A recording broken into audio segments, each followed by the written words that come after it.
Hi guys, tales of demon and gods के episode 89 में आप सभी का स्वागत है। हमारी शुरुआत में हमें सायोरी को दिखाया जाता है जो चौंकते हुए नायली की तरफ उंगली करके कहता है कि क्या तुमने इन दोनों को मारा है, और नायली की तरफ उंगली करता है तो नायली कहता है कि मैंने कब कहा कि मैंने इन लोगों को मारा है, मुझे खुद कुछ पता नहीं है कि ये लोग कैसे मरे। तो स्याओ फेंग कहता है कि क्या नायली के साथ और लोग भी थे क्या, कहाँ हैं वो लोग। फिर वो लोग जंगल की तरफ देखते हैं और स्याओरी कहता है कि एल्डेन अभी तक वापस नहीं आए हैं, क्या कोई प्रॉब्लम तो नहीं हो गई है उनके साथ। तो स्याओ फेंग कहता है कि परेशान मत हो, कोई भी प्रॉब्लम नहीं होगी उनके साथ क्योंकि वो एल्डा 3 स्टार गोल्ड रैंक पे है। तो स्याओरी भी कहता है कि हाँ ये बात तो है। फिर स्याओरी एकदम से चौंकता है और कहता है कि कोई आ रहा है। फिर एल्डा उन लोगों के पास आ जाते हैं और एल्डाइन कहते हैं कि इन लोगों के पास उनकी कुछ ट्रैक्स हैं भागने के लिए, और कहते हैं कि वो भाग गया। तो स्याओरी चौंक जाता है और कहता है कि क्या। फिर एल्डा उन तीनों की बॉडी को देख के कहते हैं कि क्या इन तीनों को नायली ने मारा है। तो स्याओरी एटीट्यूड में जवाब देता है कि ये लोग सिल्वर रैंक के फाइटर्स हैं, नायली इनको कैसे मार सकता है। और नायली बस इनको शांत होकर देखता है और हमें बताया जाता है कि फैमिली की अलग अलग ब्रांचेस की वजह से नायली और स्याओ फेंग और स्याओरी का रिश्ता इतना अच्छा नहीं है। फिर एल्डाइन उस बॉडी के पास जाके चेक करते हैं और कहते हैं कि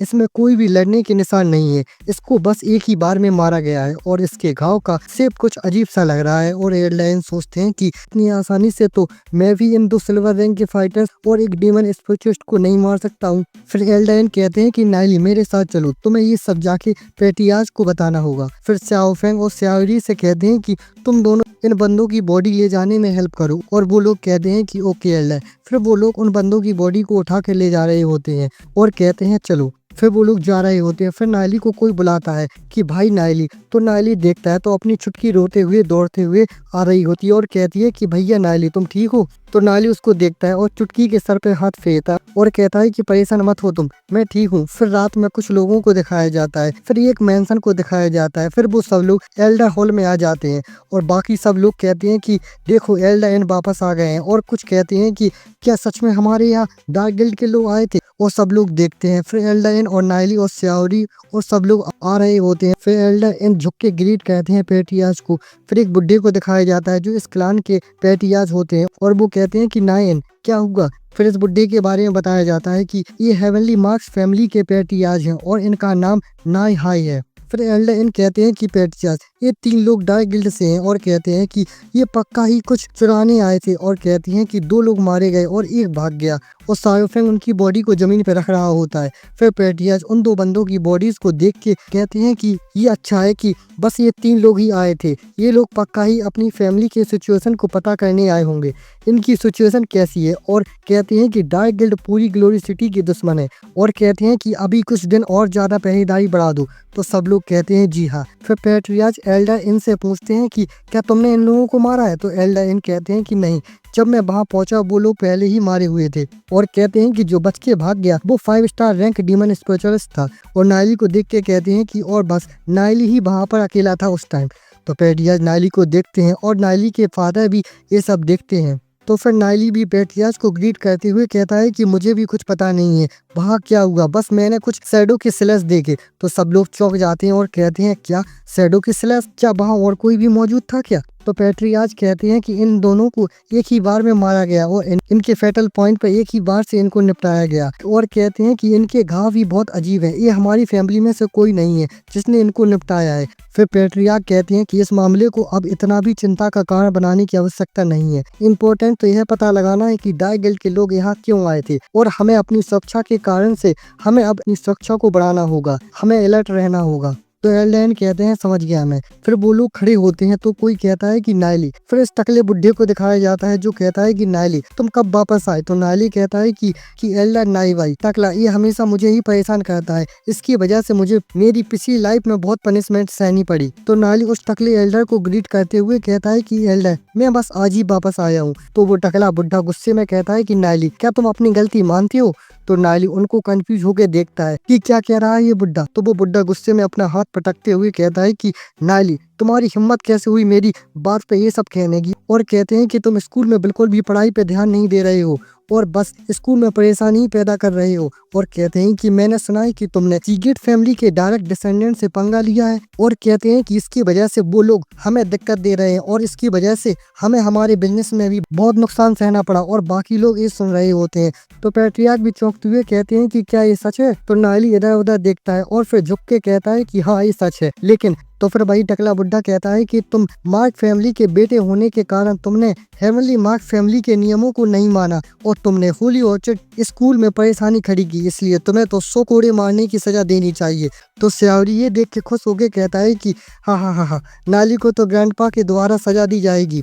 और नाली अजीब सा फेस बना के कहता है कि मुझे पूरी बात तो बतानी ही नहीं थी। तो वो टकला बुड्ढा कहता है कि क्या तुम इस सजा को मना कर रहे हो। और फादर परेशान होकर कहते हैं कि ओ मेरे बेटे 100 कोड़े, तुमने ये खुद को किस प्रकार की सिचुएशन में फंसा लिया है। फिर एल्डर इन कहते हैं कि टकले बुड्ढे, नायली अभी बच्चा है और इसकी कल्टीवेशन भी अभी बहुत कम है, क्या इसको 100 कोड़े मारना ठीक है? अगर इसको 100 कोड़े मारे जाएंगे तो ये 2-3 महीना तक पलंग से नहीं उठ पाएगा। तुम्हारा ऐसे यंगर जनरेशन के बच्चों का साथ देना सही नहीं है। और कहते हैं कि अगर एल्केमिस्ट एसोसिएशन हमारी हेल्प नहीं करती तो हमारा क्या होता, फिर हम लोग क्या ऐसे होते। और वो टकला बुड्ढा चिल्ला के कहता है कि 100 कोड़े पहले से बहुत कम सजा है इसके लिए। तो फिर एल्डर एन भी शांत हो जाते हैं और परेशान होकर नायली की तरफ देखते हैं और नायली शांत खड़ा होता है। फिर पैट्रियार्क कहते हैं कि लेकिन मुझे तो पता चला कि नायली को जीनियस क्लास में भेजा जा रहा है और कहते हैं कि 100 कोड़े मारने की वजह से तो इसकी पढ़ाई भी लेट हो जाएगी। तो टकला बुड्ढा भी चौंकते हुए शांत हो जाता है और स्याओफेंग और स्याओरी दांत पीस रहे होते हैं और बाकी लोग भी ये सुन के चौंक जाते हैं।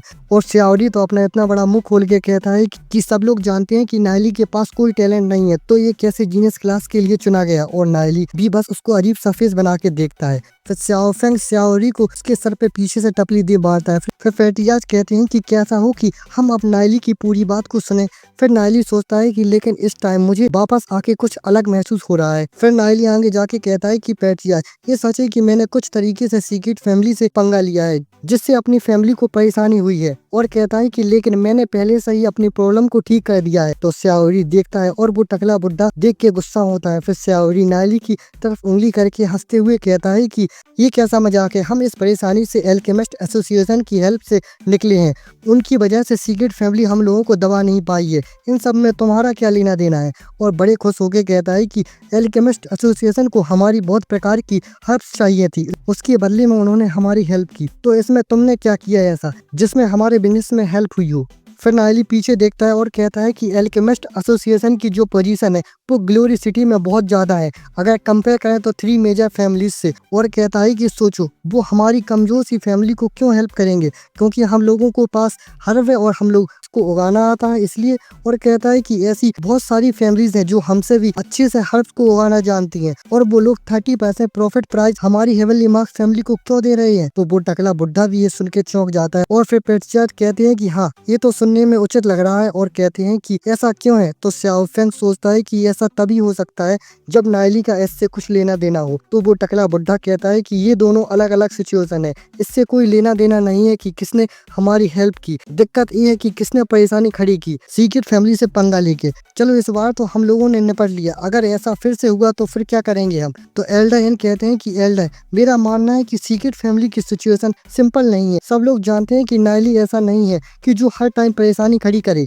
अगर ऐसा हो कि सीक्रेट फैमिली के ही बच्चे ने परेशानी खड़ी की हो और वो ही गलत हो इस टाइम। और एल्डर कहते हैं कि क्या हो कि इस टाइम हम ये सब भुला दें, नायली के लिए यही पहले से डिफिकल्ट है कि उसको जीनियस क्लास में एक्सेप्ट कर लिया गया, तो इससे उस पढ़ाई का नुकसान होगा, तो हमें उसकी स्टडी को बेकार नहीं करना चाहिए। तो पैट्रियार्क भी कहते हैं कि हाँ ये सही है, ये सिचुएशन भी पूरी तरह से क्लियर नहीं है, तो नायली को ऐसे सजा देना जरूरी नहीं है। तो वो टकला बुड्ढा कहता है कि पैट्रियार्क अगर आप इस मामले को ऐसे ही जाने देंगे तो लोगों को पसंद नहीं आएगा, खासकर सीक्रेट फैमिली को। फिर नायली कहता है कि टकले बुड्ढे मेरी परेशानी दूसरी फैमिली के लड़के से है और तुम सिर्फ बस दूसरी पार्टी के बारे में सोच रहे हो और तुमने एक बार भी ये तक सवाल नहीं किया कि इसमें कौन गलत है और कौन सही है। और कहता है कि क्या एल्डर का इस तरह एक्ट करना ठीक है? तो वो टकला बुड्ढा गुस्से में कहता है नायली से, तुम और एल्डर और श्याओरी ये सब देखते हैं। तो वो टकला बुड्ढा कहता है कि तुम्हारी हिम्मत कैसे हुई मुझसे इस तरह बात करने की? मैं तुम्हें फैमिली के रूल्स बता रहा हूँ और तुम फैमिली के नाम पे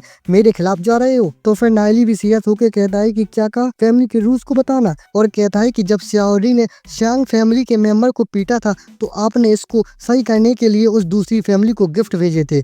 और फिर नायली कहता है कि तब कहाँ गए थे आपके रूल? तब नहीं आए याद कोई रूल्स? अब तो मैंने नहीं देखा कि आपने उसे सजा दी हो। तो वो टकला बुड्ढा कहता है कि ये दोनों सिचुएशन एक जैसी कैसे हुई, और कहता है कि श्याओरी ने ये सब अपनी फैमिली के लिए किया था और तुम श्यांग फैमिली को सीक्रेट फैमिली की पावर से कैसे कंपेयर कर सकते हो? तो नायली कहता है कि तो फिर एल्डर आपको कैसे पता है कि मैंने ये सब अपनी फैमिली के लिए नहीं किया? फिर नायली कहता है कि अगर दूसरी फैमिली पावरफुल है तो पीछे हट जाना, सीक्रेट फैमिली पावरफुल है तो आप मुझे सजा देना चाहते हैं, आप सिर्फ मुझे सजा इसलिए देना चाहते हैं कि सीक्रेट फैमिली ये देख पाए। और बस अब इसके आगे क्या होता है ये जानने के लिए मेरे साथ जुड़े रहे, और हाँ, वीडियो को लाइक शेयर और सब्सक्राइब जरूर करना।